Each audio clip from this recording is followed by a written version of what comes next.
Breathing, unlock your true potential, recover better, be the athlete you need to be. All right, breathing is literally the remote control for your physiology.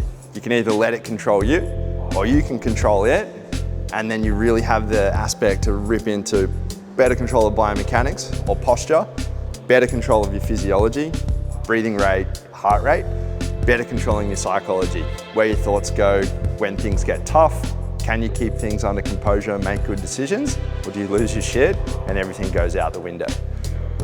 First breathing strategy, key one, guys from the Shift Adapt, Brian McKenzie, highly recommend you check him out. It's the gears of breathing.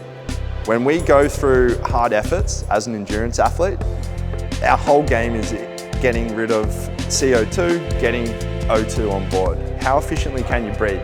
Exchanging oxygen is the name of the game as an athlete. So when we're going through these breaths, we don't want to go to gear 5 when we're in a relaxed state or a zone 2 state. So we want to think about the gears like shifting up as we're doing more intense work. Gear 1, like Ellie's doing so well now, nasal breathing only. In through the nose, out through the nose. In through the nose, out through the nose. The real skill here, and Ellie's getting really solid at this now, give her a challenge, she's going to smash it. So gear 2 in aerobic zone 2 work, in through the nose, fast out through the nose. We're trying to get rid of some of that CO2 a little quicker. You notice we've gone from just easy in and out to fast exhale. Fast exhale. Gear 3, as we start to ramp up, we're ramping up, heart rate's coming up, our need for more air exchanges going on.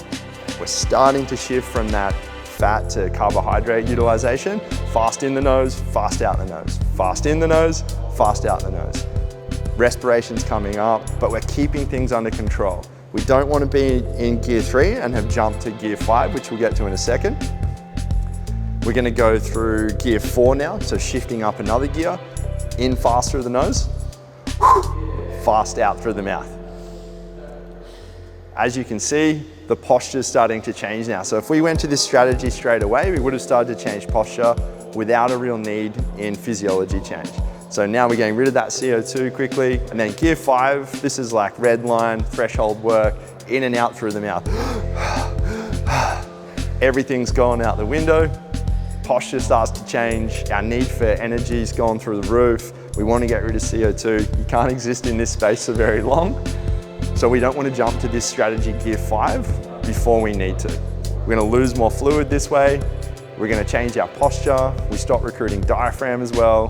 This is a strategy we jump to only when we need to. So the breathing has the ability, just as we went to gear 5, we're fully sending it, going as hard as we can. We can always flip the switch to come back into a state of recovery. So I recommend this to all athletes post-session. Get your state back into a state of recovery. We're in that sympathetic fight and flight, over-aroused position. If we can then go bang, hit the switch, go to parasympathetic, rest and digest, we have more time recovering between our next session. If we don't do this full stop to the session, we end up bleeding a long time, a few hours before we're fully recovered in that recovery state. Whereas if we put the full stop, now we're bang, we're into recovery. Blood flow comes from our peripheral muscles to our central kind of digestive system. We're going to absorb that post-workout nutrition much better. We're going to spend more time recovering. We're going to keep this at nasal breathing only, full control and mindfulness around where the air is coming and going. But we're aiming for in through the nose for a 1 count, out through the nose for a 2 count. And what we want to do, we want to draw it out as long as we can get it. So if we're starting at a 1, 2, 2, 4, 3, 6, in for 4, out for 8, in for 5, out for 10, so on, so forth. We want it to be relaxed though, so don't fight it. I know as athletes we're very competitive, but the goal here isn't to just extend it to the point where you're making it 100% effort. It's a relaxation drill. Spend 3 to 5 minutes post-session, put a full stop on the session, spend more time recovering.